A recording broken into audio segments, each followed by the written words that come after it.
We are proud to have Remitly on board as our headline sponsors in April and May. When it comes to family, no matter how far away they are, they're always close to our hearts. Perhaps it's why millions of people trust Remitly to send money worldwide. It's easy to send money quickly, safely, and affordably. And with Remitly's great exchange rates and low fees, more of the money you send reaches the people who matter most.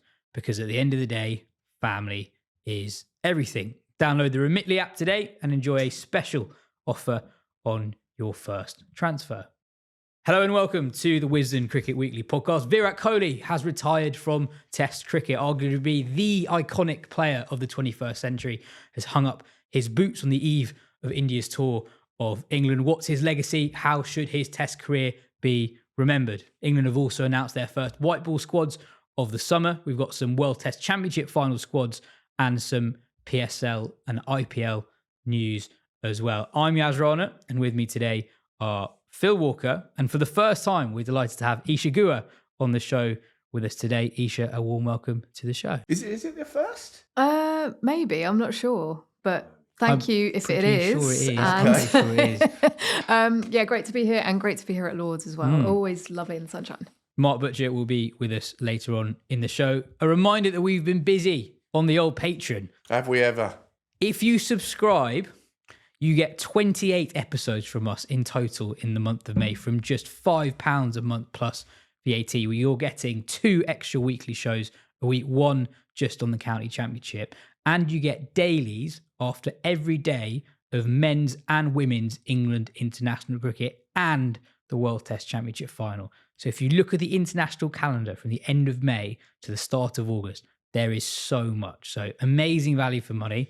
I'm not sure if I fully would make the same decision again if we started a Patreon again. I told you this would happen, mate. I warned you specifically. Anyway, did you take that in, Ish?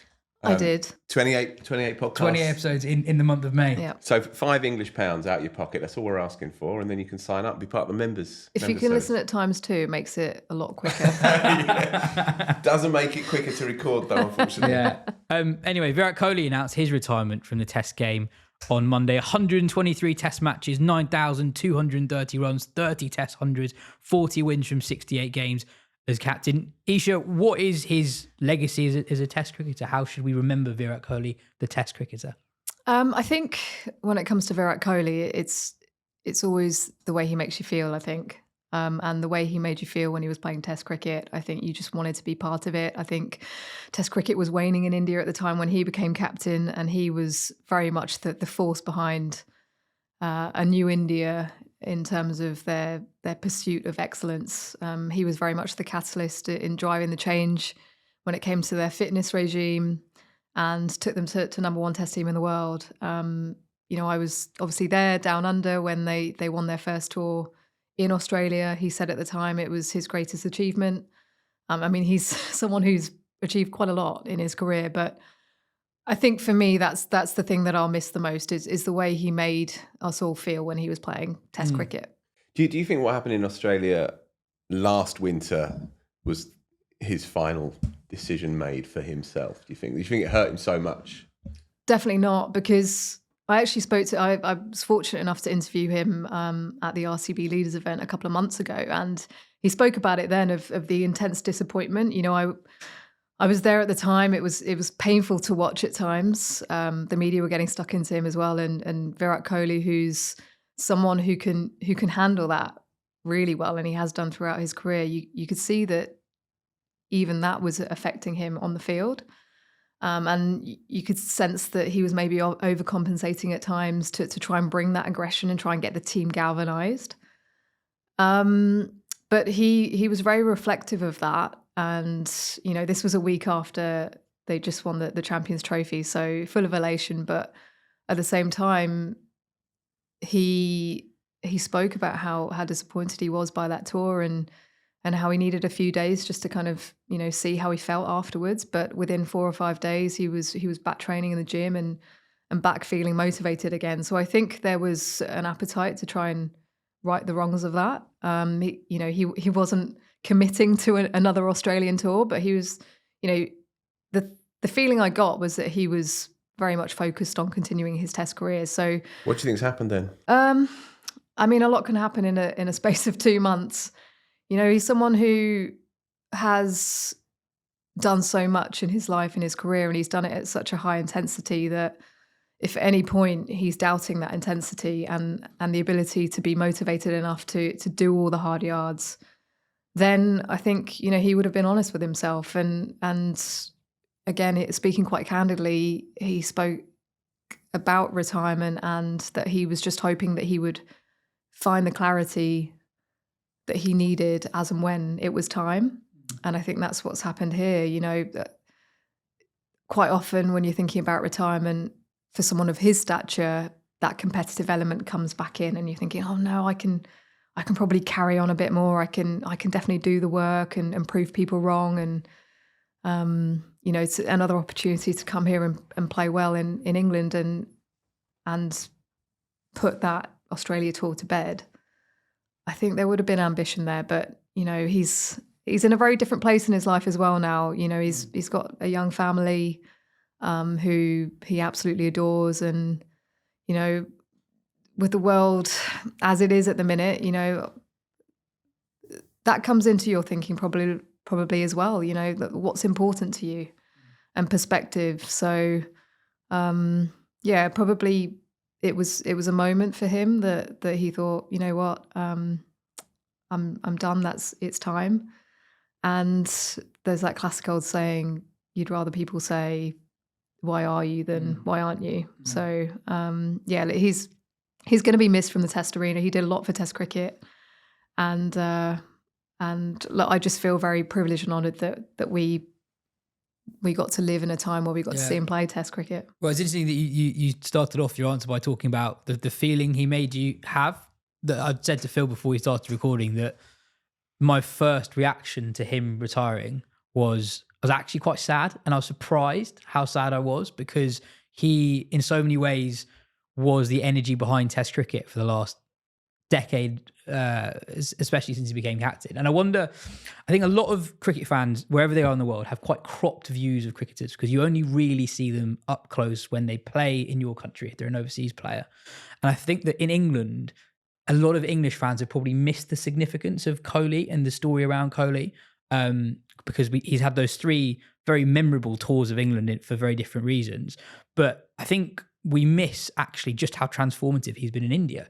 Indian cricket has changed so much in the last 10 years or so, but Kohli kept Test cricket at the forefront of everyone's ambitions. Yeah, and I don't think we see that in England as much because Test cricket has broadly been okay. Yeah, you alluded to it, Isha, that Test cricket had kind of stagnated a bit in India before Kohli. Towards the back end of the Dhoni era, Dhoni's love for it had waned clearly, and you could sense it in how he went about the games themselves, you know, 7-2 offside fields and bowling dry, and his energies were waning clearly for the game, and it needed someone to come in and say, look, this is still the most important show in town, and he gave everything that he had to Test cricket. He probably owes Test cricket his reputation, but then he paid it back in kind. Test cricket needed him more than he needed Test cricket, and while there is that sense of say it ain't so, there is that sense of sadness that he's decided that he can't go to the well one more time. There is still an immense legacy that the bloke has left on the game, really, and it will be, as you say, a duller place for his absence. There was always something. It was almost. With the real monsters, the big beasts of sport, there's always this kind of unknowability, like this sort of force field around them, you know, and you like Messi doesn't say anything, or Ronaldo is all gloss, and Dhoni is inscrutable, and Sachin is ineffable, right? And yet with Kohli, he was always obviously human, wasn't he? Sort of determinedly open-hearted, mad, hopelessly in love with his family and in love with the job itself. And if sometimes the mad scale of the job resulted in him sometimes getting a bit out of line or a bit out of control, then all he was really doing was just kind of being commensurate with the disproportionate expectations that were put on his shoulders. If he was slightly excessive at times, it was only because there was an excessiveness on his shoulders at all times. And also, look, there was never any malice in any of his on-field behaviour. There was a kind of cartoonish malevolence to it sometimes, but it was always for show. It was always a sort of a recognition of the theatre, I think. And that's what I will take. I'll take certain days when he batted as well as it's humanly possible to bat. And I take, because we all see things through our own lens, and because I was there at Edgbaston in 2018, I will never forget that day where he scratched around for an hour and was shotless, and a couple on the bounce to slip. And Anderson, obviously, who'd spooked him 4 years ago, was at him again. But then as the day unwound itself, and India were, 7 or 8 down, 150 odd, way behind the game. And then I think when he made 42, it was his highest score in England. And then when he got to 60, they were 8 down. By the time he got to his 100, his first 100 against England in England, and the celebration was something you never forget. The photos were amazing. The photos are iconic, yeah. And there's the sort of guttural primal scream thing, and then he gets his chain out with his wedding ring on it, and acknowledges not just the crowd but the world. And then for that next 49 runs, from the 100 to the point at which it's all done and dusted, batting on a different plane, on a sort of celestial level of batsmanship. And when he was good, he was as good as anyone who's ever been. But equally, it's easy to be magnetic when you bat as well as Kohli. He was magnetic when he wasn't scoring any runs. So even at the end of his career, you turn on the TV, he'd be fielding at second slip. You'd be watching it partly just because of Kohli. Remember when India won on the final day here in 2021, Kohli didn't bowl a ball. But he felt as important as anyone. But he also knew that the TV producers knew that, the box office was him. And he played up to it. I mean, even in that Edgbaston game, if you remember the day before it, Joe Root, I think he ran Joe Root out. And I think it was him who ran him out. It might have been someone else, but he was still orchestrating the whole thing. And Root in the ODIs had done the bat drop after he made the 100. Yeah. And Kohli then mimicked the bat drop and then blew him a kiss of death to send him on his way. So when he actually comes out on day 2 to bat, there's a few half-hearted, half-arsed boos around. And he's already there. He's already ready to go. And that's one of my all-time favourite innings to have witnessed live. Isha, we got a question from A on the Patreon who asked, I'd love to hear Isha talk about her experiences with Kohli during various BGT series that you've worked on. What was he like compared to other massive names in the game to work with? So yeah, I mean, I didn't spend a lot of time with Virat. I mean, like a lot of the cricketers, they're very much in their own bubble. But certainly when I interviewed him, I always enjoyed it because I knew he would give us something. As a broadcaster, he sort of understood that the bigger picture of the need to do the media and to give a line. And he was always, I always found that he was never afraid of being challenged either. He enjoyed being interviewed and being challenged, and actually he enjoyed those interviews more than the kind of basic ones. So I always felt confident enough to be able to ask him the tough questions. And he was an excellent communicator. So, he could always describe how something had happened perfectly. And was never afraid to kind of shy away from criticism and accountability, I think, at times. So he recognised his role to play in that sense. But I followed it. I was very fortunate to have been there at the start and at the end now, and follow his journey and running in parallel really with the rise of Indian cricket. The start of the IPL. I first saw him there before he first played here in England, and so I already knew how special he was as a player. But to see his transition across time has been a phenomenal journey, really. And the kind of how he's mellowed out, even though we still saw that element of aggression, he definitely seemed a lot more mellow and pragmatic in the way he was speaking in interviews. When he stepped down from Test captaincy, you know, I think that was a bit of a turbulent time for him. You know, to have the ODI captaincy taken away, I think it was quite humbling. And you know, even now, again, just recently in that the interview that I did with him, he was very reflective of the idea that nothing is guaranteed and you should never expect anything. And so I think he's learnt a lot through his journey. I mean, he was completely full of wisdom, really. And that's why I think he's probably quite at peace with his decision. And I think ultimately you have to be in anything that you do in life. I think you can learn a lot of lessons from what he's done in the sense that anything that's happened to him, he's accepted it. I've heard him talk previously about times when it's been really challenging, but to embrace those moments because otherwise you're not then respecting the sport, because you are going to have massive highs, but you're also going to have horrible lows. And you've got to do the hard yards. You've got to go through those periods to come out on the other side and learn from them to be able to continue on that journey. And that's ultimately why he's had such longevity in this sport. As someone who's had so much expectation on his shoulders, he is a lesson to everyone as to how to manage the lows as much as the highs. Do you reckon the fall away in his numbers in Test cricket over the last 5 years, I think 300s in 5 years, I think. Yeah, and if you go through them as well, none of them are particularly eye-catching. Yeah, so there was the second innings 100 in the first Test against Australia when they were already ahead of the game. There was one on a really flat pitch when a draw was enough for India to win the series in Ahmedabad in 23 and one away to the West Indies in 23 as well. Yeah, so do you think then, Ish, that the daily grind of it, the finite energy that even like a top of the bill type character like him, everyone has a shelf life of energy, right? And do you think that it just ground him down in the end?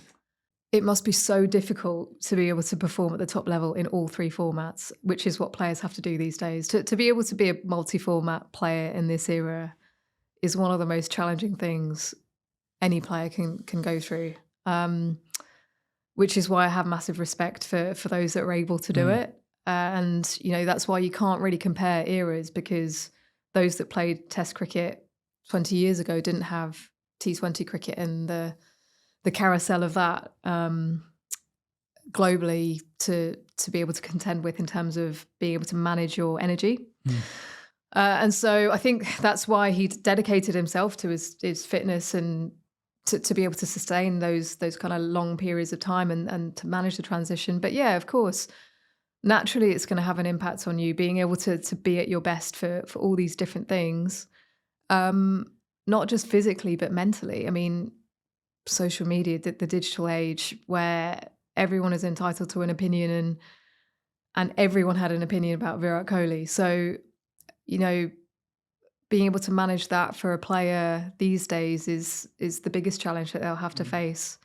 I think, yeah, of course it would have impacted him when it came to those numbers and playing Test cricket. But, you know, even in the recent tour to Australia, you know, there were moments and glimpses that I was like, okay, he's on here. He's looking as good as ever. And I think he can go on to a big score, but then he kept getting Scott Boland. And you could sense there was a bit of a vulnerability there in the channel where he wasn't sure of himself. And when those doubts creep in, that's when, you know, Australia are all over you. But I think that there were still signs that he was playing some pretty good cricket. I feel like with Kohli, there was such an intensity to him at his best that must have been mentally exhausting to maintain. And as soon as he lost that intensity, even just a little bit, everything around it must have fallen apart a little bit. I just had a question for you actually on the broadcasting element, naming no names. What happens if you do have a captain or someone who just isn't playing ball and doesn't want to give you anything, like the anti-Kohli? What do you do as a broadcaster in those situations? Quite a lot of experience of it.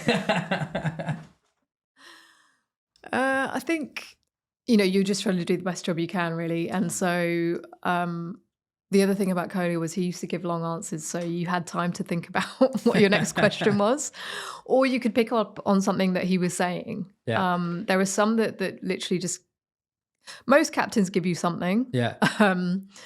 But if there's a player that's literally like 2-word answers, it makes it very difficult for you, and you're just having to think on the spot. But yeah, I mean, in those situations, there's not really much you can do. You're just going from experience. I'm interested on that to see how Harry Brook expands his repertoire. He's got all the shots, but he only chooses to play them from time to time. Same with Ben Stokes. Ben Stokes is a man in his early 20s. I was gonna say, like famously taciturn as a geezer, but now obviously he will regale you. All the time. There was that all the time. Sure. There was that time when Butch suggested that Stokes might have to rein it in a little bit with the bat after a Test match at the Oval, and Stokes gave, I think, exclusively 2-word answers in response. Yeah, but that in itself is a power play, isn't it? With Brook, it will be interesting to see because now, being the boss, people need their pound of flesh, such as it is. Before we move on from Kohli, Phil, you wrote a poem last week about Rohit Sharma. Did you write a poem this week about Virat Kohli? Did I? No. I wrote some overblown bollocks, of course, but poetry. I'd struggle to describe it as that. But no, I'll put something up on the website rather than waste more time here. It's all changing in the team at the moment. Sharma, Ashwin, Kohli all retiring in quick succession. Isha, we talked about Shubman Gill on last week's show, and it still looks like he's the favourite to be the Test captain. There's some chat that it could be Bumrah. That's not totally ruled out at the moment. What are your thoughts on the prospect of Shubman Gill Test captain, only 25 years old, still not yet completely nailed Test cricket yet? Yeah, and it's an incredible honour whenever you receive that responsibility. But it's just the case these days that a lot of these cricketers aren't playing a lot of red ball cricket domestically, and so they don't necessarily have the opportunity to practice their captaincy skills, which is even more important when it comes to Test cricket. But you know, the feeling is that he's quite mature beyond his years, and he's spent a lot of time in planning in bowlers meetings when he was vice captain. So I think sometimes you've just got to give someone an opportunity. Obviously, I think Jasprit Bumrah is the first choice, but there's probably a reticence around that because they're just wanting to make sure he's not expending all his energy on that and focusing on being the best fast bowler he can be, because ultimately that's going to be huge when it comes to playing here in England and being able to sustain their number one weapon with the ball throughout the course of that series. So Bumrah has officially distanced himself from it? No, he hasn't. That's just paper talk. Indian press generally seems to suggest that it's going to be Gill, but as you say, basically, like Bumrah would ideally be the first choice, but there's an understanding that he's so important. Yeah. Why diminish your main weapon at all? Yeah. Is the thinking. And 5 back-to-back games, it wouldn't be healthy for a bowler who is, as you say, a all-format bowler to play them all. And so it would be an arse-about-face decision, I think. If they wanted a stopgap, just thinking outside the box here, and someone who's played well here in English conditions before, I don't think this is going to happen, but could you look at someone like Ajinkya Rahane again as like that person of experience to come in and kind of lead a younger group of players? I don't think they'll do that. I think they want to look to the future. But just from an experience point of view, playing in these conditions, although the pitches have changed quite a lot in the last 5 or 6 years here, he's led India pretty well before. So, but yeah, I just think Gambhir is probably looking to the future now. I think it's great. Said last week, I think it's great. Yeah. Shubman Gill is the sexiest cricketer on earth these days. It would just be fabulous. And if he's saying, yeah, I'm up for that for the next 3 years, give me the job. Prime years, the pinnacle, and I'm going to be turning into one of the best players in the world. Doesn't matter whether he averages 35 in Test cricket or whatever it is. Doesn't matter. He's clearly class. There's not a problem there. And he can define himself inside the Test game. And there was always going to be that slight concern that a player who has the lot who's already a millionaire a dozen times over and all the rest of it, may be mildly ambivalent about Test cricket. I think that's instead, partly, it's great if it is going to be him. But I think that's partly Kohli's legacy as well. It's not Indeed. just his Indeed. generation of Indian players who respected Test cricket. It's a generation afterwards. I think I looked at Shubman Gill's Instagram tribute to Virat Kohli, and in it he mentioned Test cricket, and I was like, that I think will be his real legacy. It's the next generation really valuing it. I think they're going to have to find their identity with the bat. I think the bowlers sort of know what they're doing, but there was a stage when Gambia took over that they were trying to go with the Bazball approach, and then they kind of weren't quite sure where they were at in Australia, obviously up against a pretty incredible bowling attack.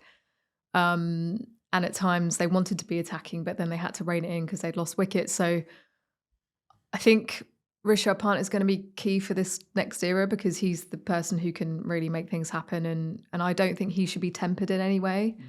But at the same time, how are the rest of the players going to play, especially in English conditions? So there is still some experience there. I mean, KL Rahul has played in these conditions before. And made runs as well. And made runs. Yeah. So, yeah, I mean, it's an exciting time, you would say, just to be able to have a look at these guys. There is always that sense that when a couple of real legends, all-timers move on, that it loses a bit of its luster, but they always come through after the event. The next generation is always there in Indian cricket. And I remember I interviewed Shastri about this years and years ago when the Mount Rushmores of Ganguly, Dravid and Tendulkar were nearing the end. And we literally put them on the Mount Rushmore in the magazine. I remember asking him, will a little bit of, the majesty of Indian cricket go with them? And he said, no, don't be ridiculous. There will always be more. There will always be more behind them. And obviously there were. And so while we feel a bit bereft this week with Rohit and Kohli moving on, there will always be more. Well, the difference in Indian cricket is when a batter arrives, they're already a superstar, right? Any other country in the world, you're new to the public. When you play Test cricket for the first time in India, 9 times out of 10, you're a superstar in the IPL before you even make your debut. That's it for part 1. And part 2, Mark Butcher on Virat Kohli.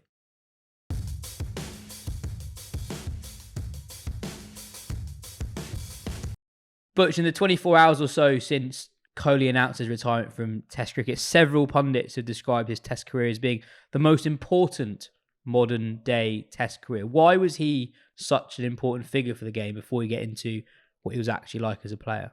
I think he, King Canute-like, sort of stemmed the tide. And when we're talking tides, we're talking India, really, aren't we? We're talking sort of like the biggest, most powerful, most wealthy, most influential sort of market in the game of cricket.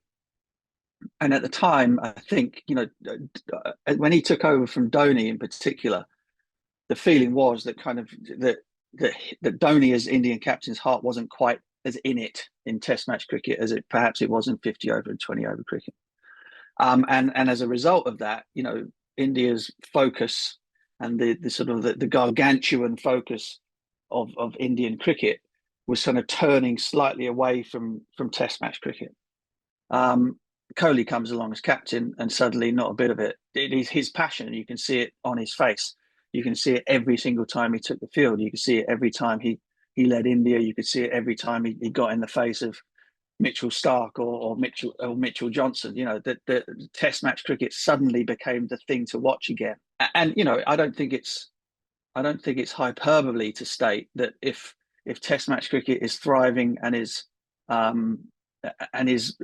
generating huge interest and is important in India, then it stands a damn good chance everywhere else in the world. And so that's why I think he was the most influential. He by sheer force of his own will and his own love and his own drive and passion for Test match cricket, resurrected it in India, and therefore kind of gave it a kudos around the world, which was dipping. I think our English following, our followers here in England, would sort of go, well, that's nonsense. Test match cricket has always been the thing. Yes, here it always has, and hopefully, pray to God, it always will be. But I think if the axis of the world starts to turn away from it, particularly in India and on the subcontinent, then we have a problem with it here too. So I don't think it overstates it at all to say that Kohli is perhaps the most definitely the most influential cricketer of the 21st century, and definitely the most influential Indian cricketer, I think, in my view. And I think we'll see his influence in the years to come in terms of how the next generation of Indian superstars value Test cricket. I liked a line from Greg Chappell in his tribute to Kohli's Test career. He described Kohli as being the most Australian, non-Australian cricketer we've ever seen, which for someone like Chappell is effectively the ultimate compliment. And I don't think it's a stretch to say that Kohli reshaped that India team and also reshaped attitudes about them. There's an amazing stat that Tim Wigmore mentioned in his book the other day, that in Sachin's first 44 away Test matches, he won one of them. 1 in 44. Was since Kohli took over the captaincy in 2014, India are pound for pound the best away travelling Test nation. And if you look at his overall captaincy record of the guys who captained 50 Test matches, only Waugh, Ponting, Lloyd, Richards, Vaughan and Cronje have a better win-loss ratio than Kohli. And a lot of those guys is actually very similar to Kohli. He really transformed the actual team. For a long time, they had good moments, but they weren't sustainably good and challenging the best in the world. That changed under Kohli. Yeah, I mean, I suppose if you look at the man himself, and his sort of character arc through, being precocious sort of captain of India under 19s, a slightly sort of chunky, good time, type guy with a lot of enormous talent, and then sort of, then you drive that forward to kind of his realization that if he was going to be or fulfill whatever talent he had to kind of change a lot in terms of his own personal standards, his fitness, his diet, and all that kind of stuff. And he dragged everybody else along with him on that road. And I think, the modern Indian cricketer owes an enormous amount to sort of that influence that he brought to it. Leaner, meaner, sort of not the whole not taking a backward step thing, I guess, was started with Sourav Ganguly, with India sort of like being much happier to get in teams' faces and all that kind of stuff. But Kohli then took it to another level entirely, and was able to kind of back it up with the checks a little bit in terms of his own sort of physical attributes, his own physical appearance, his sort of focus upon making sure that India could compete in the fast bowling ranks, having that as being a huge weapon that the previous Indian captains hadn't been able to draw upon before, looking to fight fire with fire in that regard, as well as having, guys like Ashwin and Jadeja and stuff, the traditional sort of powerhouses of Indian cricket and the spin. All of these things can be directly traced back, to the time that he took over. And then you add to all of that sort of stuff, and this is the kind of mind-blowing thing about his career, which obviously continues. He's the greatest of all time in terms of run chases in ODIs and all the rest of it. All of that sort of allies with this guy who has, as is the way with Indian sort of greats and champions, you have the entire country kind of like watching your every single move. Not only is he able to kind of embrace that, but he's actually out front with all of that stuff, and it doesn't bury him alive. I remember the times that I interacted with him, IPL 2016 or tours of England and whatever. He was always fun.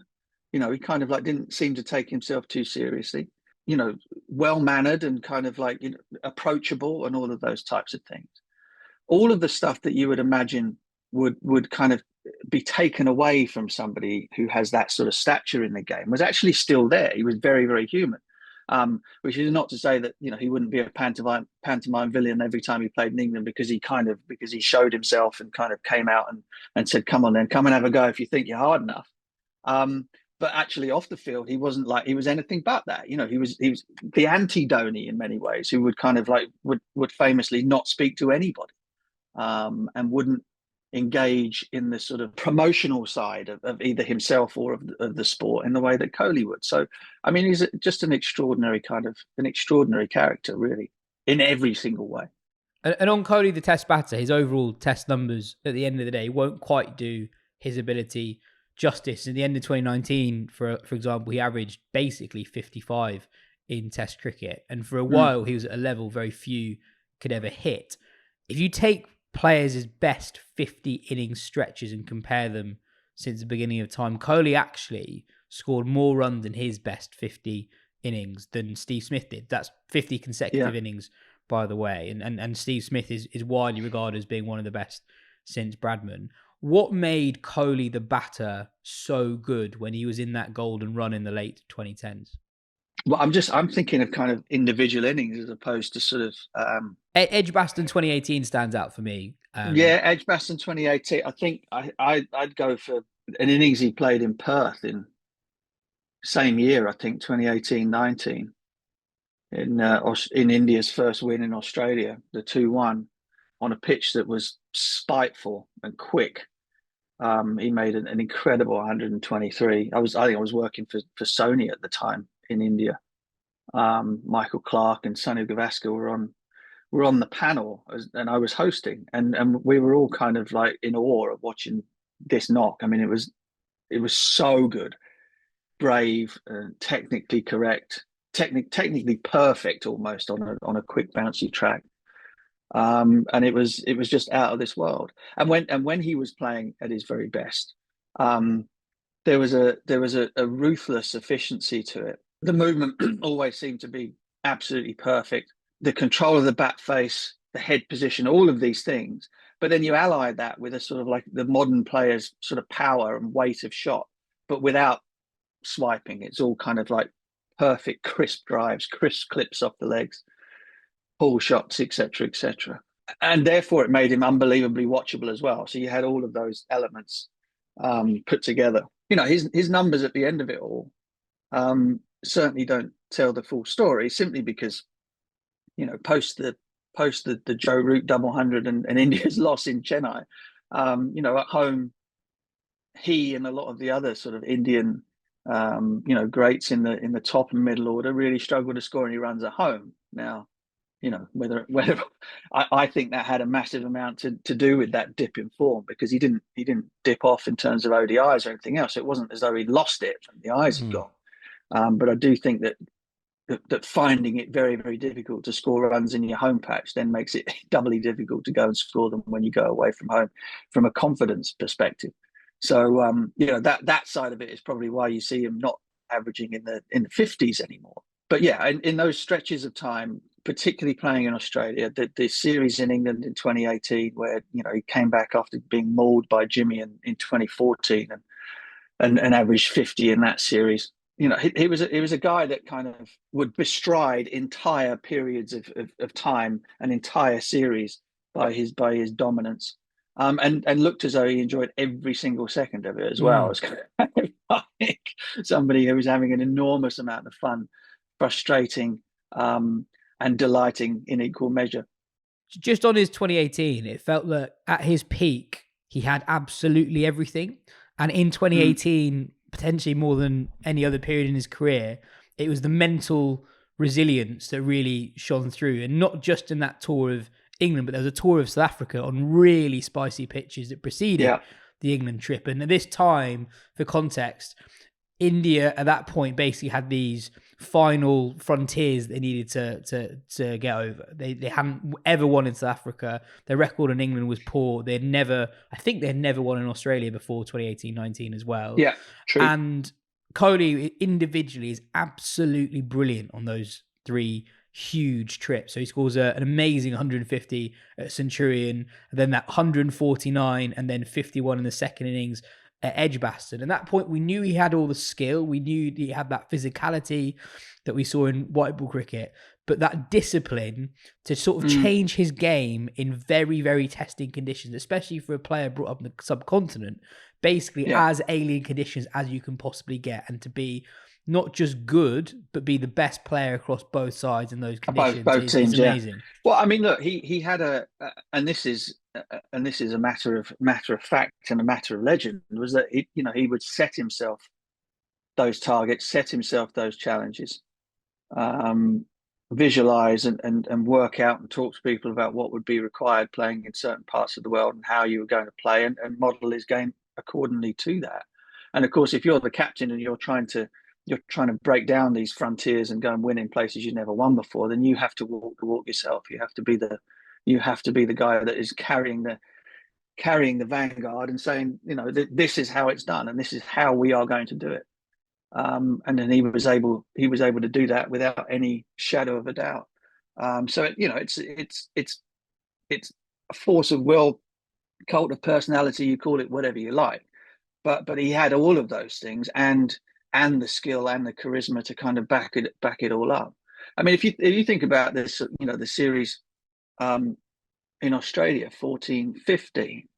Well, I think I wrote it down here because I remember it. He made 169 in Melbourne, 141 in Adelaide, and this is against the same Australian bowling attack that kind of, that destroyed England. Was it before or after? I can't remember. It must have been before. Yeah, beforehand. So this is a guy, as you say, from the subcontinent, going out there and standing up to a bowling attack that had swept all before it in the previous summer, and and coming out on top. We kind of, I think our view of Kohli is very much coloured by the sort of like the Jimmy Anderson series, the 2014 series, and Jimmy just having him on toast and him averaging 12 or something, or was he average 12 or something in that summer? It wasn't far off that, yeah. But then as I mentioned before, he then comes back 4 years later and kind of is the leading run scorer on both sides again, and plays utterly magnificently. And in order to, he's just exactly the sort of person who would take that sort of setback and rather than let it sort of bury him and destroy him, would spur him on to come back and do it better the next time. And boy, did he. One of the best we've ever seen. Cheers for your time, Butch. Catch you next week when we will be previewing the first test of the summer. Hurrah!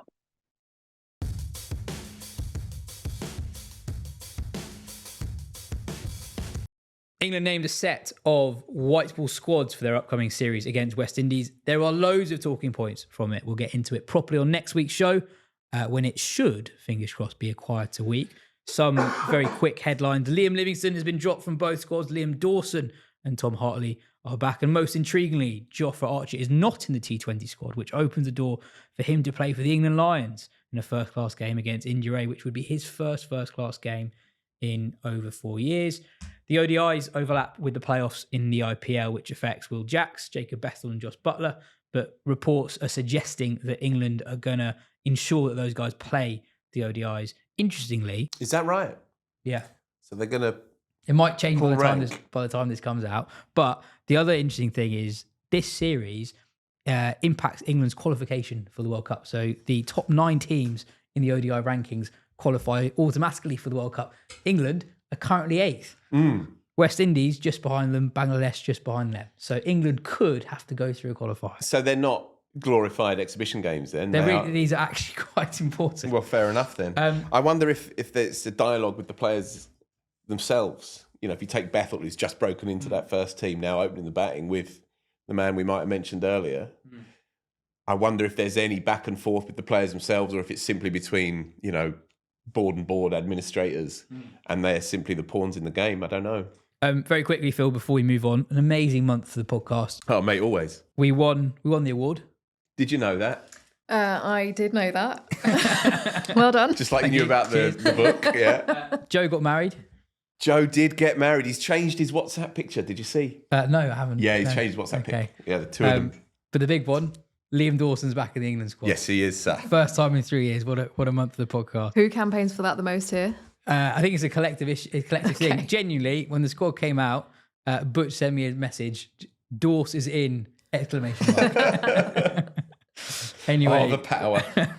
We'll leave the rest until next week. Elsewhere, Australia and South Africa have named their WTC final squads. Australia basically have everyone back fit, though Cam Green is unable to bowl at the moment.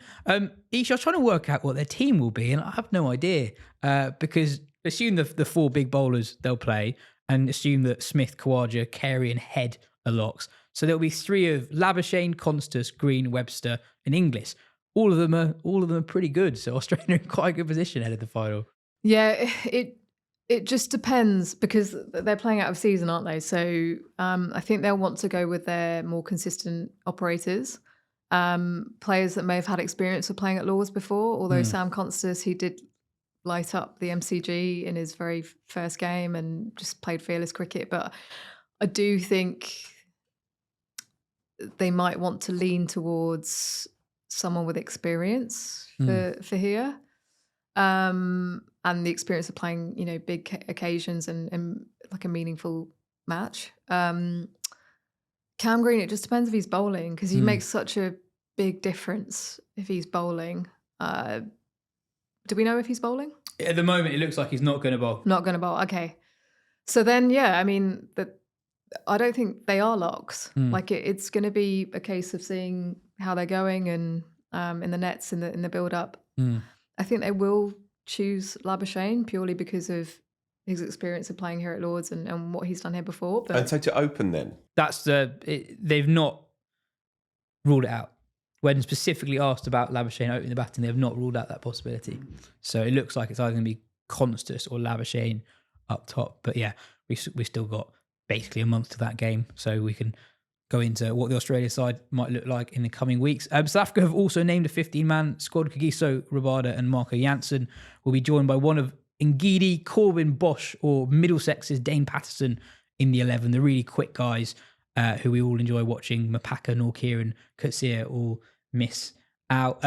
Phil, Conrad, the coach, was interviewed in the recent Wisden Cricket Monthly. Yeah. Do you think they've got a chance?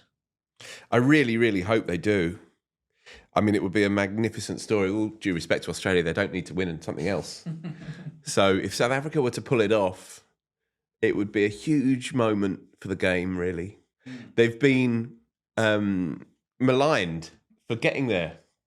They've been maligned for winning eight in eight, and getting over the line to get to that final. The editor's notes in the almanac dismantled the structure, the point structure, which, as ever with Lawrence, there's a lot of fair points in there for sure. But it taps into the mood around the structure that it's not currently doing its job sufficiently well. Stokes obviously spoke quite dismissively of it, that it's utterly confusing, I think was the phrase that he used.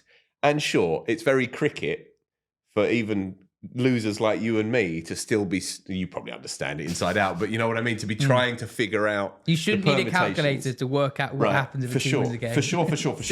But then, as Conrad astutely says to Dan Gallen, who did the piece for the magazine, quote, it really irritates me when people say we never beat anyone good. It's so disrespectful. And this is the key point. Maybe people should instead ask why some teams play more Test cricket than others. South Africa are existing in a world that is not of their making. All they could have done is win the games that were in front of them to get to the final. This is not on South Africa. This is perhaps perhaps we should be frustrated with the structure and the iniquities within it, for sure. But it's not South Africa's fault. So if they were to get this job done, it would be massive for the second tier of test match teams and give all of them a shot in the arm. And it would also, for the self-belief and identity of South African cricket, it would be great for them as well, because they've had a rough couple of years. There was the mess of the New Zealand tour, described by Bavuma on the record in this piece as they fucked up. Quote, talking of his own board, of which he's the captain. Yeah. Amazing. They fucked up, quote. Temba, the sweetest, most mild-mannered chap in world cricket. Yeah. Anyway, they've had a rough couple of years, but they've also had quite an encouraging couple of years on and off the pitch as well. And the SA20 is doing its thing, and hopefully the grassroots of cricket in South Africa, which have always been very, very strong and very, very elemental, I think, and it's very embedded in the soil out there. Well, hopefully now they have something a bit more manageable structure-wise upon which they can hang the future. If they were to get this game against Australia done, so much of it hinges on those two, Jansen and Rabada, who got them there, by the way, in that game against Pakistan. They managed to get it done after lunch, chasing a small target when the top order had been blown away. And Conrad talks about that, by the way, in the piece, because he brought up the C word, the choke word. Calm down, folks. He brought up the choke word that evening when they were 3 down for 20, chasing 120 odd, and then brought it up again the following morning. Bavuma, meanwhile, as captain, thinking, right, coach, shut up. Please, don't go there. But he brought it up again at lunch with Rabada and Janssen together. And the point was that he was wanting to, as he puts it, drop a grenade into that dressing room to see who had when it very nearly to see blew up. who had the guts. And it's an audacious move as a coach, but it's also grounded in good sense because it is there. So maybe confront it rather than pretend it's some media construct. I would love it if they did it. They're a very likeable team, South Africa, and it would be great for the game. I think, well, look, they're very much the underdogs coming into this. There's no doubt about that. I think I saw them in Australia a couple of years ago, and everyone was super excited because of the fast bowling attack that they had, and many felt that Australia had some vulnerabilities in their top 6. So this was a really great opportunity to see them under pressure. And then they lost in 2 days at the Gabba. I feel like the Australian media just gaslight us every home summer. Like there are all these questions about, so and so's not a Nick, so and so's not a Nick. Then they average 60 and they win 5-0 every time. Yeah. It happens every time. Yeah. Anyway, county championship. In the county championship, Notts, without Fergus O'Neill and Josh Tongue, dominated Hampshire to extend their lead at the top of the table. Mohammed Abbas took a fifer on Notts' debut against his former club. There's a really moving interview with Abbas, with Ali Martin in The Guardian, that I would wholeheartedly recommend seeking out. Yeah, he had a totally tragic personal life. He lost 2 siblings in the last 6 months. So he's been battling all that, all the stuff around his Pakistan test exile as well and all that. So yeah, really, really good read. Zen Malik, who's my new favourite player, the 27-year-old Saka grad, scored 100 for Warwickshire in just his second first-class game against Surrey. But the big news in the championship this week is that Keaton Jennings has resigned from the Lancs captaincy with immediate effect. Lancashire collapsed spectacularly in the 4th innings against Northampton and are now bottom of Division 2 more than a third of the way through the season. They have never finished bottom of the county championship before. So yeah, that's big news there. Marcus Harris is going to take over, which is interesting because he's the only Lancs player in form. He's got 749 runs and it's May the 14th. So he's got 251 runs to become the first player since Graham Hick in 1988 to get 1,000 first-class runs before the end of May.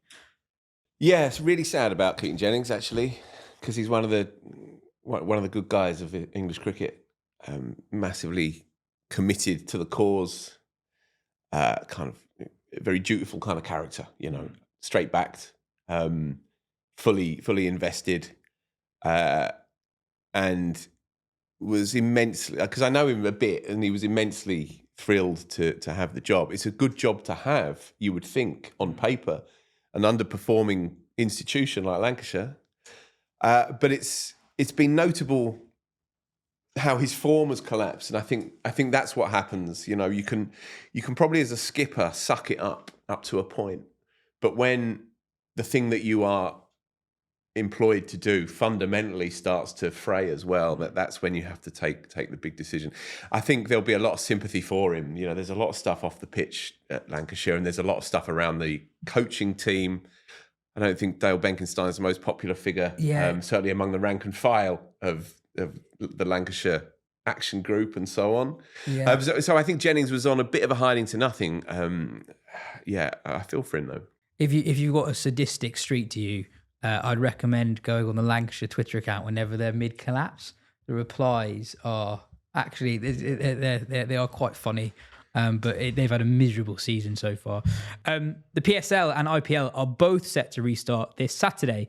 Our thoughts, of course, go to anyone affected on either side of the border. And I think as time passes, actually, we'll hear more and more about just how hectic and scary it has been at times for players and broadcasters leaving the respective countries in the last week. But the cricket's back on, and Although I think it's a bit trite when you're talking about who's going to make the playoffs and what's good Virat's net run rate looking like when there's a conflict like that going on. It's good to see things return to something close to normal.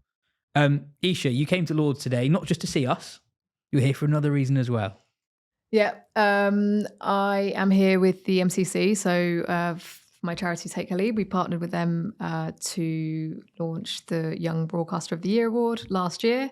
And we're doing it again this year. So we're filming a video for that and also doing some other filming as well around South Asian female cricketers in this country.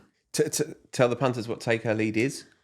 Take Her Lead is a charity that I founded. We became a charity 2 years ago now. And we conducted a piece of research 3 years ago, speaking to over 1,000 women and girls, and many felt that they still didn't belong in cricket. So our mission is to try and change that. We want every woman and girl to feel like they belong in this space. And it was done in honour of my mum. So we lost her in 2019. I was reflecting a lot on my own personal journey and that I'm one of 6 players of an ethnically diverse background that have ever played for England in the history of women's cricket in this country, and why that was. And I think part of the reason was because of the support that I have from my parents, and my mum specifically, and the support that I had from players a little bit older than me on the pathway. And so we're trying to help support those that are having their first experiences of cricket by providing them with that connection with a player on the pathway. So we have a Take a Lead Champions programme. So we have elite players, tier 1, tier 2 counties who go in and deliver workshops at free to access cricket hubs. So we partner with the MCC Foundation, and we're working with the other charities, the amazing charities in cricket who are doing wonderful things to provide cricket. So they go and deliver workshops, and that really is about helping young girls from underprivileged backgrounds build confidence, teamwork, and just enhance the skills that they need to be able to continue their journey in cricket. Because the dropout rate at the minute for young girls in sport is double that of boys between the ages of 11 and 15. So we're trying to change that and help the retention. And what we're finding is that a lot of these girls, once they have these sessions, they feel more confident when it comes to asking questions in cricket sessions. We know that girls come to cricket and sport for many different reasons, more so than boys. Speaking to Moya Dodd, who was one of the first 3 women on the FIFA board after 100 years. And she came out with this very poignant quote that boys are competitive to feel like they belong in sport, whereas girls need to feel like they belong before they can be competitive. So that's what we're all about. We also have a women's network for women who are working part-time or volunteering in cricket to provide them with a safe space to be able to talk about their experiences. We've had some really good sessions there. We had a session with Naomi Tatani last year on Diwali, and many were asking how they could incorporate Diwali into their local clubs. So that was really good, and we're providing online resources for clubs. And then the other thing we're doing is around insight and the importance of doing research in the women's game specifically, which there's a real lack of. So we are joint funding a PhD at Birmingham City University on the barriers to entry for South Asian girls, specifically in cricket. And Hina Shafi is undertaking that piece of research. We're into year 2, and she's discovered that I think there's 11% representation at the start of the pathway, but then that declines to 4%. So it's now about understanding why. I mean, I have certain views from when I played, but obviously things have changed dramatically since. So it's getting that qualitative information about why that may be the case. A lot of people will talk about cultural aspects of it. I think a lot of that can be superficial sometimes. So it's really important to dive deeper into the reasons why, and also are the environments set up for success. And that's, ultimately what will help drive this next program with Saka is the ability to create the best possible environments to set those girls up for success. That sounds like an amazing project. Have you found it 2 years in? Is it as, I suppose, fixable as you might have thought 2 years ago? Yeah, I think everything is fixable. I think with all of these things around minorities, it's a journey. You can say the same for women as a whole. To have gone professional in 2014, to now have over 100 professional contracts, to have the domestic structure set up as it is, it's all moving in the right direction. The investment that's coming into the women's game, commercial partners are now recognizing the opportunity and seeing a different fan base for women specifically, and the opportunity there globally. But there's still a lot to be done at kind of grassroots and entry level to make sure young girls feel like they belong. And I think men have a big role to play in that as well. So it's important that we have a lot of male allies and supporters. And we're generally seeing that there's an appetite from counties to want to understand how to be better, which is great. Because ultimately cricket will only survive if you're engaging the other half of the population that hasn't been engaged. And at the Leaders Conference in India, I mean, it's a similar, if not worse, situation over there in terms of, I think 1 in 3, there was a study done 5 years ago, and 1 in 3 women had experienced some form of discrimination playing cricket. So it's really about education, trying to understand how to create better environments for women and girls. Sometimes it may look different to what works for a men and boys space. And so there's a lot of learnings in everything that we're doing there. But yeah, it has moved on significantly in the last 2 years. Phil, before we finish, we didn't do the magazine preview last week. Was I on it last week? You were on it. Oh. We were both on it together. What happened? We talked about Ben's piece. Oh with yeah, Ben, that was good. Yeah, but we didn't talk about anything else in the magazine. it's because Ollie, our ads man, he was on holiday. Cannot blame him. No, it's my fault. My fault. But there is a new Wisden Cricket Monthly Newish. that's out. It was new and last it has week. been out for a while. Yeah. It's been out for about 5 days. Yeah, all right. What's in it? In brief, I do a bit on Harry Brook and why it had to be him. It's a spruced up magazine. Yes. In that there are new design elements and new features as well, and a couple of new columnists, but still, celestially good stuff, of course, from top to bottom. Joe has done a really lovely piece on the team that wouldn't die, like the inside story on Zimbabwe and how it went to the wall a number of times and still rolls on. And obviously they have a test match here in a bit of time. Not here, it's in Trent Bridge. That's right. This is the Test Champs that's here, isn't it? Yeah. What else? Well, the piece that Dan Gallen did on South African cricket, as mentioned earlier, interviewed a lot of the big hitters there. Rob Smythe has profiled the greatest Sri Lankan cricketer that you've never heard of, and I'd never heard of him, as part of a new feature. We interview Josh Tongue, newly in the squad. Interview Ben McKinney, newly not in the squad, although we thought he would be. Lawrence Booth's talking about his editor's notes, really, and continuing from those, calling power to account. Mark Ramprakash on Tom Banton's 100 and what that tells you about modern batsmanship. Charlotte Edwards? And yeah, I speak to Charlotte as well, for a newish feature that I'm going to be taking on from here on in. And we sat here in these very seats and chin wagged away through the afternoon. And my love and respect for her is limitless. Is it a dispassionate piece that I've done? No, not even close. But the boss is back in charge, so let's all look busy. Yeah, we're going to play that interview on the Women's Cricket Weekly podcast later this week as well. Isha, just briefly on Lottie, how exciting is it? She's been great. Every media interaction she's done so far, I've been like, yeah, this is great. I mean, she just lives and breathes cricket, though. And I asked her on this. I said, you know, did it ever wax or wane or waver your love for the game? And she looked at me like I was a madman. You know what was amazing? No, it's got stronger. Well, you know what was amazing? So we, Phil and Lottie finished their interview. I think we stayed up here for another 15 minutes and then we left at slightly separate times to go out to the North Gate. There was a kids game happening on the nursery ground and Edward was watching it, leaning forward in exactly the same pose of the new painting that they have of her in the pavilion. Have you read the piece? No. Yeah, because I talked specifically about really? that. Okay. Yeah. So we saw the same thing.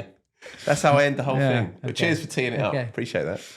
Great mind, eh? Yeah, something like that. And finally, one thing that is basically unique to our game is how some of cricket's biggest stars often rub shoulders with us clubbies. The author Scott Oliver brilliantly charts several of these stories, the likes of Murley and Steve Smith, playing club cricket in England in his new book, Sticky Dogs and Stardust, The Second Innings. I caught up with him on the balcony at the Oval a couple of weeks ago to hear all about the book.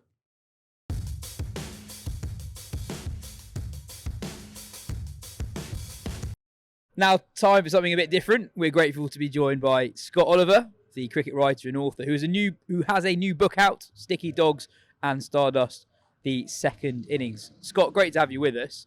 For listeners who haven't read the first book, who might not be aware of the series, what is the essential premise of the book? What are the stories that you tell? Yeah, so they're really about that unique capacity of cricket to bring international superstar cricketers in competitive contact with club cricket, overseas pros in leagues, and just bringing as many of those stories to the table as I can.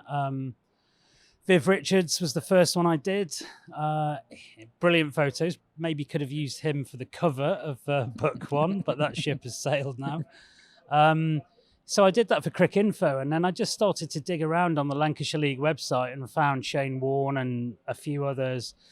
I probably got to about 15, and I visited Fairfield Books and said to Matt, how about collecting these in a book? And I think the pitch lasted about 20 seconds. He said, yep, like it. So wrote 6-7 more, first book finished, and then did fairly well. And Matt was like, can you do some more of this, please? So now I'm properly digging around for other cricketers, going through Wikipedia lists of great players and who's possible and trying to find them if they played league cricket somewhere. I should have mentioned as well, it's an award-winning first book as well, won the Wisden Book of the Year a couple of years ago. I'm going to quote a passage from your introduction back at you.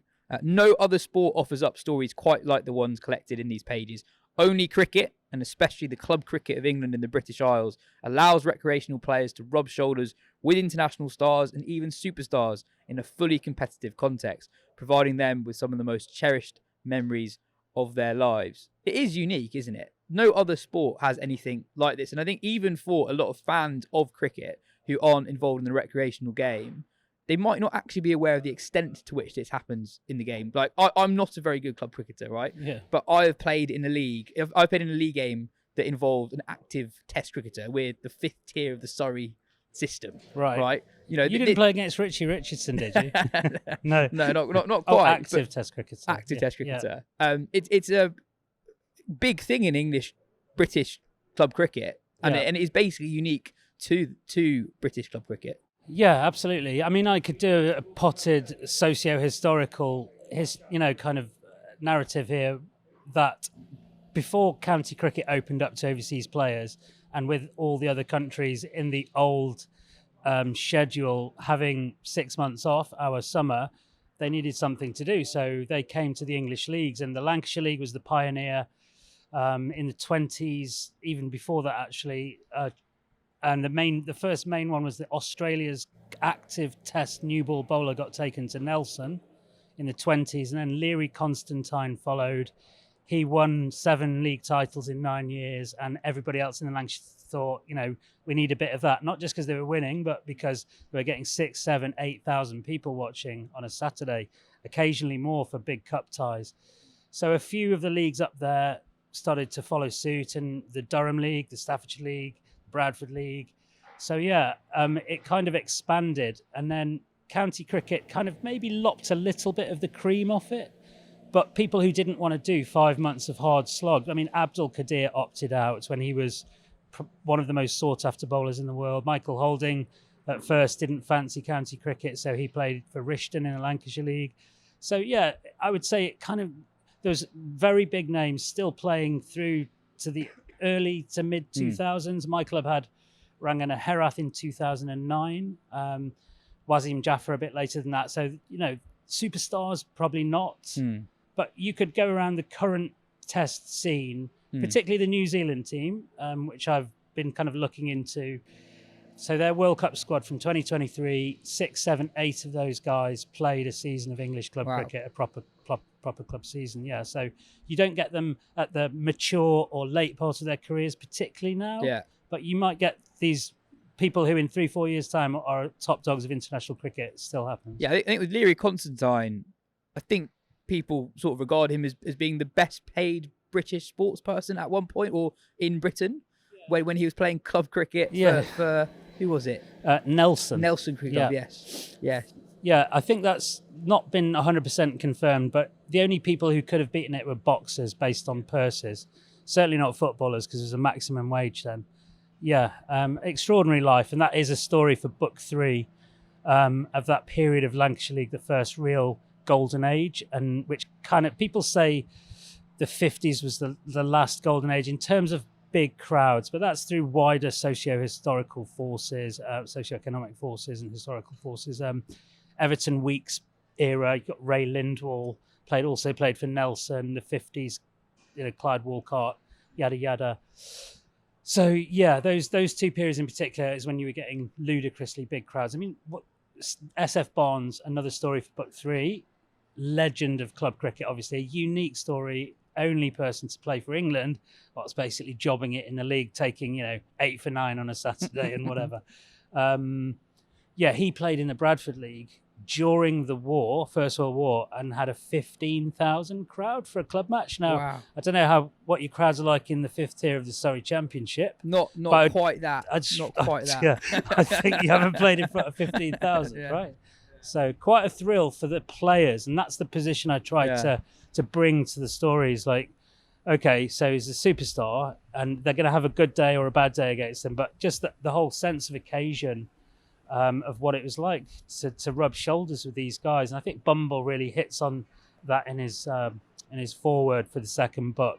It still happens now. Like this year, Dulwich Cricket Club have KS Bharat in their ranks this year, and I think it's part of the reason for it is that we're in the Northern Hemisphere here, so our summers are different to the rest of the world that plays cricket, basically. So if you're not playing in a franchise league, you're not playing international cricket, it's still the thing to do is to play club cricket. I think the one thing that I really like about the 2 books is that it captures the folklore of club cricket. So even if your club doesn't have a superstar overseas player from years gone by, people sort of talk about old players with a reverence. It's not necessarily always based on concrete fact, but it's the stories that you tell that become part of a club's fabric that obviously you've done a lot more research and you get closer to fact. But that is something that's intrinsically part of club cricket that you capture really well, I think.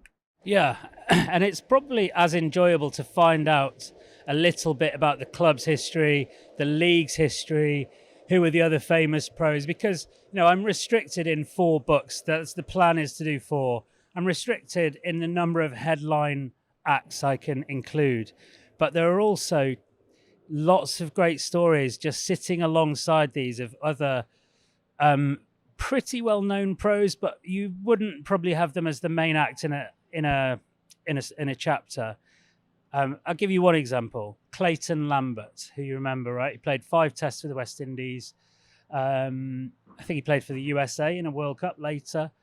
So he played about 12 years in the North Yorkshire, South Durham League in and around Middlesbrough area. And he made 69 league hundreds, right? Just in the league. And they reckon it was probably 100 if you add in all the cup competitions.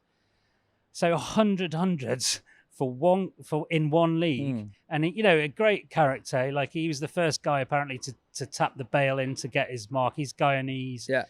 And then he'd look up and say to the bowler, "When you're ready." Yeah. And he'd do this whoever was bowling. Apparently he would do it in a test match if it was, Darren Gough or whoever bowling. So him and the Ijaz Ahmed played in the same year, and Phil Simmons, and those three played for their league rep team.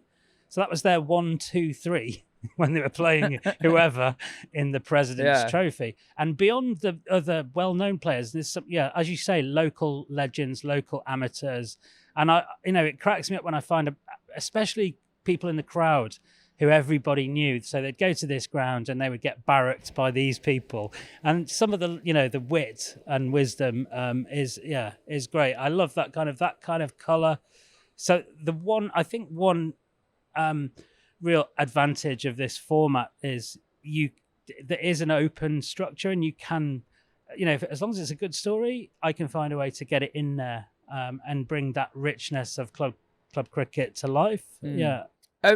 Going further back to when you still had superstars or players who were close to the top of international cricket playing club cricket, how did it happen? So like Terry Alderman in 1981 takes 42 wickets in the 81 Ashes. The year before that, he takes slightly fewer wickets playing the Scottish League or Watsonians. How does that happen? Like, how do Watsonians get hold of Terry Alderman, who a year later is leading the attack for Australia against Botham's England? Yeah, it's an interesting one. They just had an established connection with Western Australia, that club. They'd had a couple of unheralded pros in the mid-70s. Then Kim Hughes came along in 1976. So that chapter is a joint chapter. And Kim's story is a really good one, I think. And anyone who's read Golden Boy... Amazing book. Yeah. Amazing book. They will get... I drew a little bit on that here and there.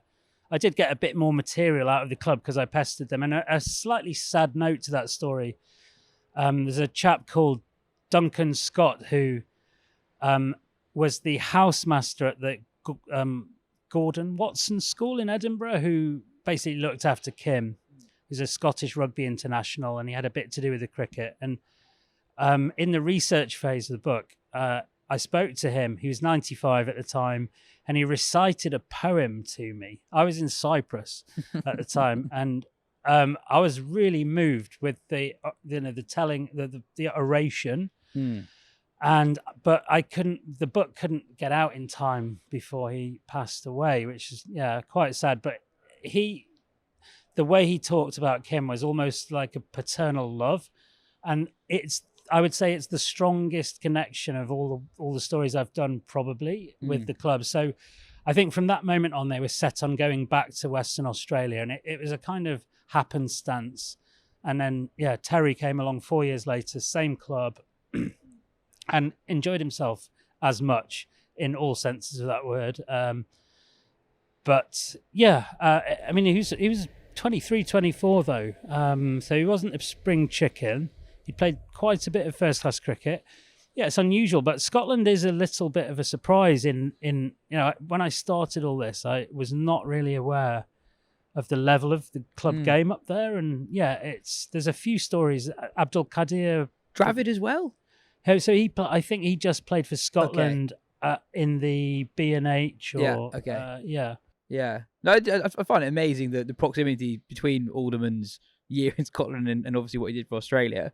On a few other Aussies, 30 years later, I suppose, Labuschagne, Steve Smith, and Travis Head. It's amazing that actually it's still a very recent phenomenon that you could be seeing an Aussie overseas who looked quite good, and then they actually are playing for Australia quite soon afterwards. What was Steve Smith like at Sevenoaks? Yeah, so he only went there by accident, really. He was supposed to play for a club called Grappenhall near Warrington in the Cheshire League. He was 17 at the time, and they took him to the pub 2 days after him arriving. And long story short, it ended how you'd expect it to end, and he woke up feeling terrible and decided he didn't want to be there. So he called his mum, who's English, and she said her husband's best man lived in Kent, I beg your pardon, near Sevenoaks, and she sent him down to Kent. So he then had to find a club. And there were 3 in the mix. In fact, he asked 2 village clubs first, and they were very noble and said, no, I think he's going to be too good for us. You need to go to the Kent Premier League. And so he ended up at Sevenoaks and did okay. He had his 18th birthday whilst he was there. Played a bit for Surrey Twos. Surrey, in fact, yes, now we're on Surrey TV.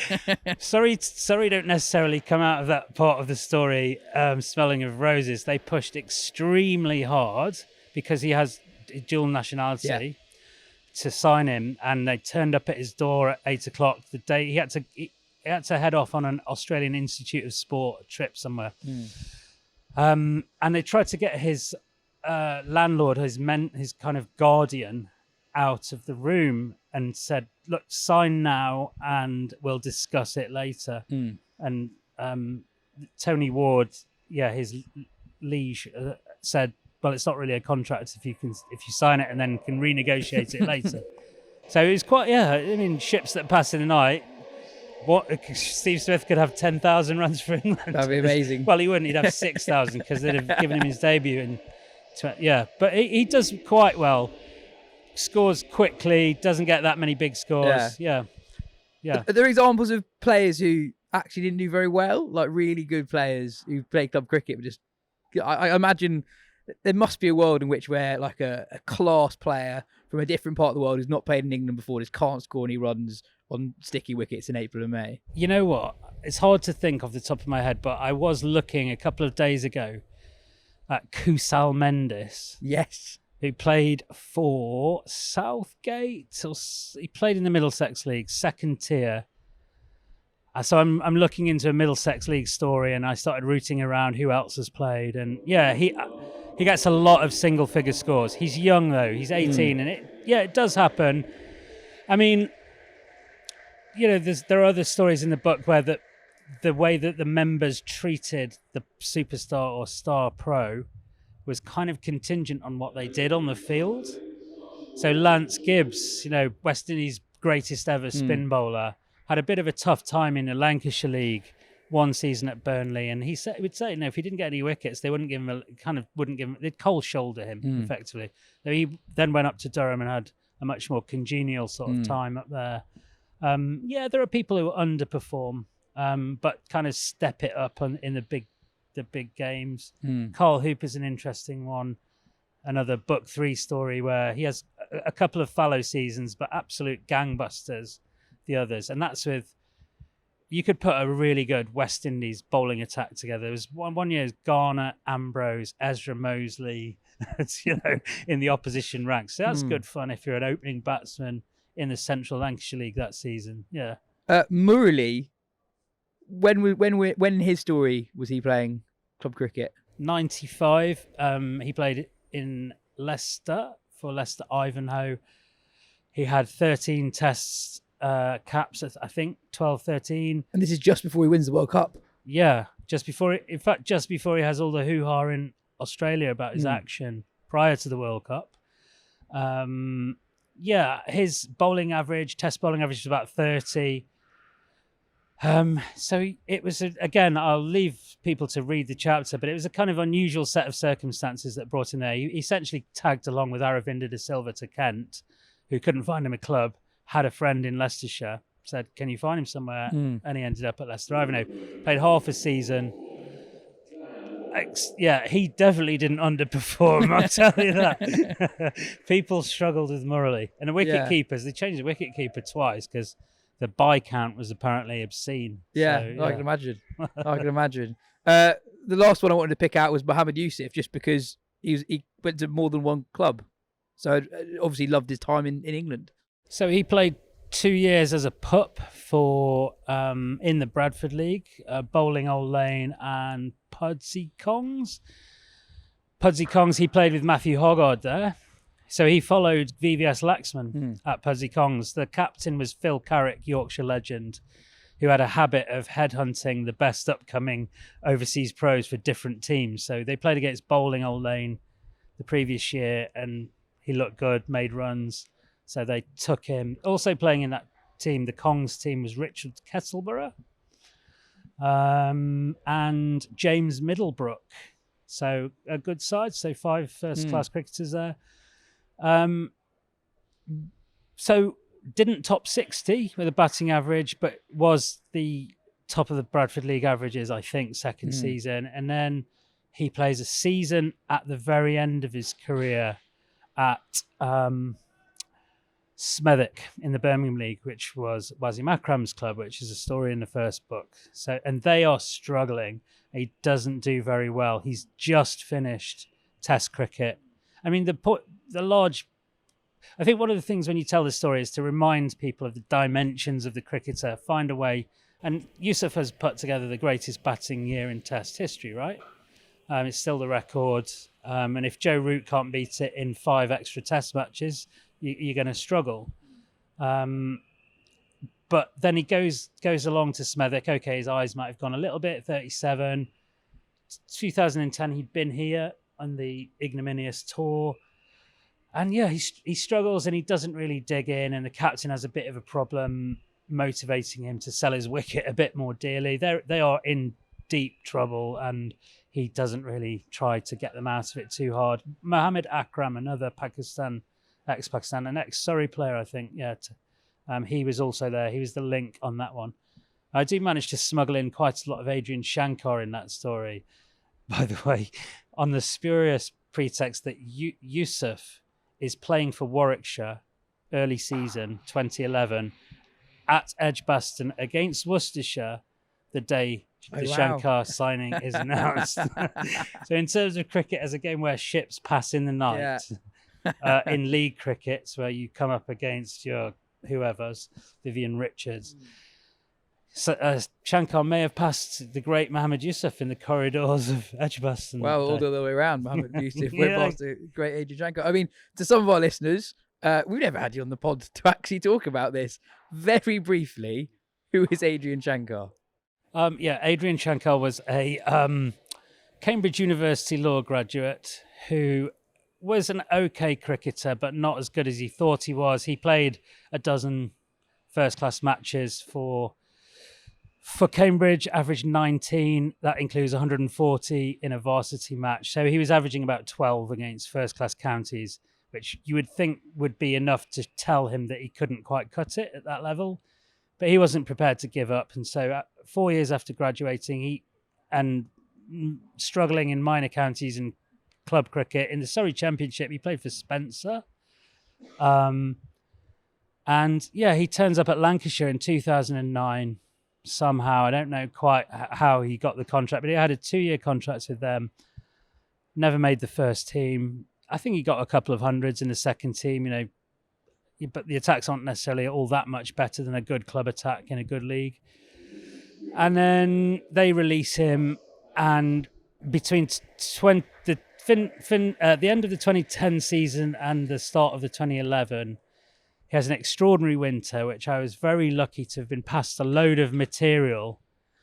Essentially how Mongoose, the bat manufacturer, tried to get him into the IPL auction and then into the IPL. And this is the work of a fantasist, essentially, inventing match reports, inventing IPL auction previews, 10 to watch in the auction, Joss Butler, Dale Steyn, A.B. de Villiers, and Adrian Shankar, this lad who's been averaging 24 for Lancs 2s. But, he's had a life-changing incident and he's now smashing the ball everywhere. Yeah. And this is the extraordinary devotion Adrian showed to to creating a bubble of hype, which was being drip-fed back into Mongoose, who swallowed it hook, line and sinker, and then were petitioning on his behalf, first in the IPL and then with counties. And he tried a few. He got onto message boards. His sock puppet was an ardent county supporter who'd seen Shankar that winter in, maybe it was South Africa, maybe it was Sri Lanka, but he'd played brilliantly in a game that the media didn't cover, crucially, and a game in which he also hammered the quickest bowler in the opposition. That was the kind of psychological touchstone of his fabricated reports, which I think was like kind of literal example of wishful thinking. Yeah. So I think that was his glass ceiling. He got found out, but in his fantasy stories, so he whacked it.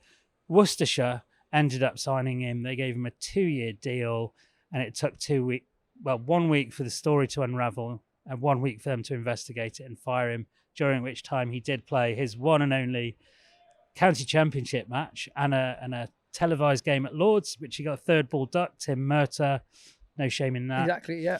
and then got roasted by Steve Harmison up at Worcester. Durham, I think, won the championship that year, and he got 10 not out of 60 balls. Gareth Andrew batted with him, said the Durham fielders were just, what is going on here? Who is this guy?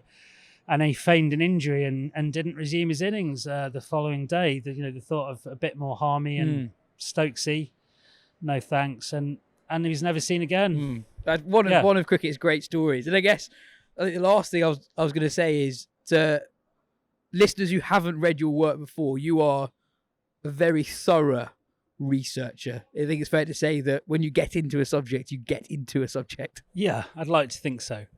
I think with the club cricket stories, you have to. I'd love to be writing kind of Bloomsbury about famous players or whatever, or even reporting on that kind of thing. It's not that I've chosen this niche necessarily. Initially I didn't, but the further I've got into it, the more I'm enjoying it, really, in a way, because it's not scrabbling around for freelance pieces. It's actually bringing part of cricket's history to light. And as I said before, not just the superstar element of it, the good bits, cherry picking the great anecdotes, if I come across them. And, I think I say in the introduction to the second book, it's an ocean. And if you're lucky enough to find an interesting corner of it and somebody, kind of elucidates a little part of a local history, I think, why not see if I can squeeze a bit of that in as well? It's not all just about the headline acts. And I don't see myself as a missionary for club cricket writing or anything like that. But I do feel it is a massively untapped part of the game as far as the literature is concerned. And if you're able to tell a good story, which I'd like to think I can, on cricket-wise at least, and the underlying events lend themselves to a good story particularly, and it's not just famous player X did ABC, and you can bring some drama to things and layer on the colour, then there's some absolutely amazing stories out there to be told. And just for the Surrey crew here, there is a bit of Surrey action in Surrey Championship 5th tier. Actually, it's Richie Richardson playing for Thames Ditton. I play them all the time. Thames Ditton CC. So he's a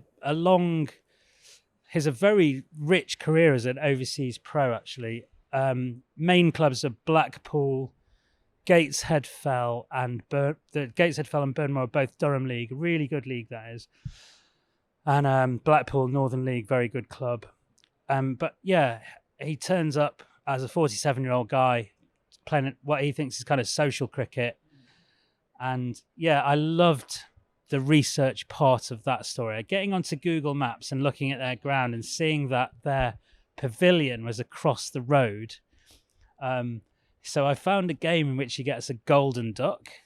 So the great Richie Richardson, who wore a purple maroon sun hat, facing Wasim Akram and Waqar Younis. Literally my level. Some dude for Chalfont, I think it was, got him for a golden duck. And I imagine, it's one of the slight departures from fact. Yeah.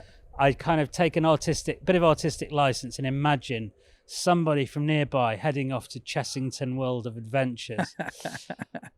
Around the time Richie Richardson with his golden duck would have to wait to cross Giggs Hill Road to get back to the clubhouse and chuck his bat in the corner of the dressing room. Rakeem Cornwall's old club as well. Is Thames it? Ditton. Yeah. Wow. Anyway, I think that's all we've got time for. Scott, absolute pleasure to chat. Thanks for having me. The book is out now, I believe. My second book, Sticky Dogs and Stardust, the second innings, is out now. Forward by Bumble, who very kindly agreed to do that. And 13 stories, 21 players. So, more to come. Fantastic. Thanks for your time. Yeah, thank you.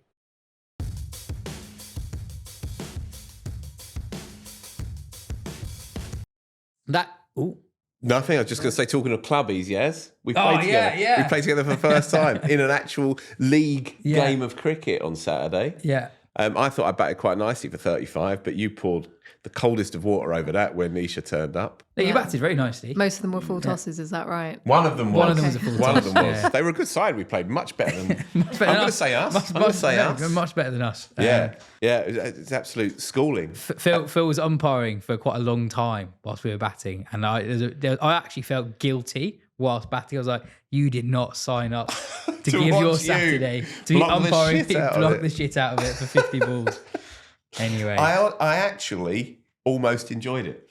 And I'll take that. I'm I'll not take that. completely against playing for you again. amazing. I'll There you send go. you availability for every Saturday from May the 17th. Yeah. I'll moving get back onwards to you in September for sure. Anyway, that is everything for today's show. Isha, thank you so much for Yeah, joining cheers. us. It's Thank been you. great to have you on Thanks. the show. We'll be back with the Women's Cricket Weekly show later in the week.